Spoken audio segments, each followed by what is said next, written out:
Hello, I'm MichKathy and I'm excited to demonstrate ClueTracker's Puzzle Assistant feature. In this video, I'm going to demonstrate the Vigenère decoder. Support for this cipher has been available for a while on iOS. Recently, we added it to ClueTracker for Android. To open the Puzzle Assistant, view the clues for a letterbox that has encoded text. Then tap the box action menu in the top right corner and choose Open Puzzle Assistant. Looking at the clues, I think it makes sense to try the Vigenère decoder, so I will choose it from the decoder menu. Next, I'll select the portion of text that needs to be decoded.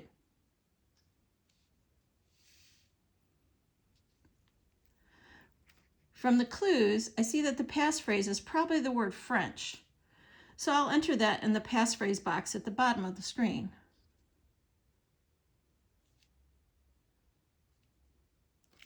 Then I tap the decode button, and there are the decoded clues.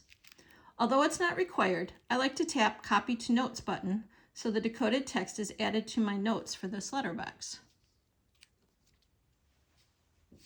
That's it. Please let us know if you have any suggestions for other decoders to include in ClueTracker.